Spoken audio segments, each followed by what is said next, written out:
Hello, guys, and welcome to Storyteller's Corner for the last day of March, March the 31st. Um, and now we're going back to our new story, When the Stars Align. It's a bit of a romance, guys, so if you like romance, you're in the right place. So here we go. This is chapter 3, Rain and Revelations. So let's read on, guys. The summer days in Sea Breeze were long and warm, and the sky often carried a light haze that made the ocean shimmer like glass. Vanessa had been walking along St. Agnes Point, her sketchbook tucked under her arm, when the first drops began to fall. At first it was just a sprinkle, gentle and playful, teasing the wind through her hair. She didn't notice Nico at first. He had arrived earlier, camera in hand, capturing the way sunlight danced on the waves and the spray of water against the cliffs. Nico had become a quiet presence in her days, less a stranger, more of a companion she looked forward to seeing. "Vanessa!" he called, his voice carrying across the bluff. She turned, shielding her sketchbook from the drizzle. "Nico, I didn't see you there." He jogged towards her, boots slapping softly against the damp grass. "You're going to get soaked if you stay out here." She laughed, though it came as more of a nervous chuckle. "It's just a little rain." "Just a little?" Nico raised an eyebrow, but his voice was teasing, not scolding. He reached into his jacket and pulled out a small umbrella. "Here, you're too stubborn to admit it." Vanessa shook her head, but he opened it anyway. The umbrella was large enough to cover both of them, and they walked together along the cliffside path. The sky darkened above, clouds rolled in swiftly, thick and heavy, turning the sun's warm light into something softer, more muted. The wind picked up, tugging at Vanessa's hair and the loose pages of her sketchbook. The ocean below roared, waves pounding against the jagged rocks, sending the spray high into the air. The beauty of it was breathtaking, but dangerous. Vanessa stepped too close to the edge. A gust of wind caught her off guard, and she lost her footing. "Nico!" she cried, a panic in her voice sharp and immediate. And then strong hands were on her, steadying her before she could slip over the edge. Nico's face was close now, his eyes wide with concern, and his heart raced faster than it had in years. "You're okay," he said in his voice but firm. "I've got you."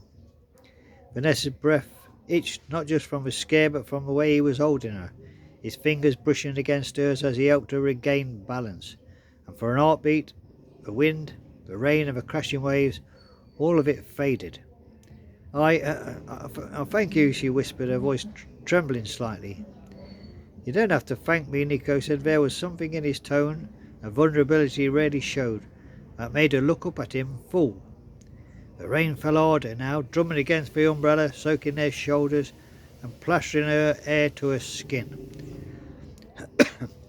They stood like that for a moment, the world narrowed to just the two of them, breathing in salty air, feeling the warmth of each other despite the storm.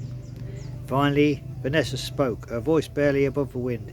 "Nico, He shook his head gently, almost as if reading her thoughts. "Don't say anything yet, just feel this." And she did. The chaos of the storm, the wilderness of the cliffs, the ocean roaring beneath them, it all seemed like it had been waiting for this, waiting for them to notice each other fully, to acknowledge the tension that had been quietly building over shared coffees, stolen glances and laughter in the park. Nico stepped closer, letting the umbrella slip. Now only part of him shielded her. Rain soaked her hair, ran down her face in tiny streams, but she didn't care. His hands brushed against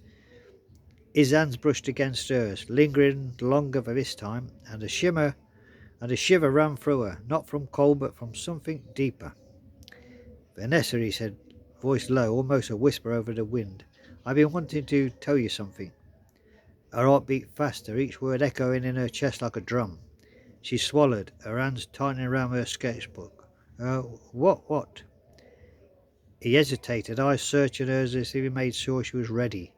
"That being with you, I feel like I can finally breathe again. Like I've been waiting for this moment, even if I didn't know it." Vanessa's breath caught. I feel the same." The rain fell harder, but it no longer mattered. The storm wasn't threatening. They were in it together, and somehow it made it feel alive rather than dangerous. Nico stepped closer, and this time their lips met, not rushed, not clumsy, but soft, searching, tasting of rain and salt, something tender that had been building for weeks. When they finally pulled back, both were breathless, and the world slowly returned. The roar of the ocean, the slap of the waves against rock, the wind whipping their clothes, yet none of it could break the quiet intimacy they had formed between them. Vanessa rested her forehead against his shoulder, feeling a warmth that has nothing to do with the umbrella or the summer sun. I think I've been waiting for this too," she murmured. Nico smiled, brushing wet strands of hair from her face. "Then maybe we found our storm." And in that moment, with the rain washing over them, the ocean as their witness, Vanessa and Nico both realized something simple and undeniable. Sometimes the most beautiful beginnings come in the middle of chaos. The storm passed eventually, leaving behind a sky streaked with a first hint of twilight. Clouds glimmered with a fading sun, and the ocean reflected the soft purple and pinks above. Hand in hand they walked back together towards the pier, drenched but smiling, knowing that the tide had shifted, not just in Seabreeze Bay, but in their hearts. For the first time in a long while, both felt entirely, beautifully alive. Oh, there you go, guys. Things are hotting up there, guys. The tension has been broken between them. So join me Wednesday, the 1st of April, 1st of the month, for Chapter 4 in When the Stars Align. And Chapter 4 is called Through the Lens and the Sketchbook. So there we go, guys. Join me for that tomorrow, guys. And I hope you're enjoying this romance story and how it's rolling along. So it looks like love is in the air, in the salty sea air. So there you go, guys. Take care now, and thank you for joining me. Have a good day, and thank you for joining me in Storyteller's Corner. And join me tomorrow.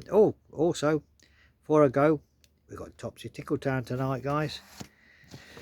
And as you know, yesterday we had a new character, Simply Melda, and this is about her. I think this says tonight. It's chapter 89 in Topsy Tinkletown, and it says the places she shouldn't remember.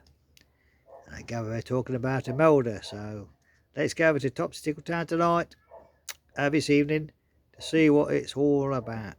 Okay, guys, so there you go. Look forward to Topsy Tinkletown tonight, and we'll join back when the stars align. We'll join Nico and Vanessa again for chapter 4, Through the Lens of a Sketchbook. Until then, guys, have a very blessed day. God bless us all, and bye bye for now.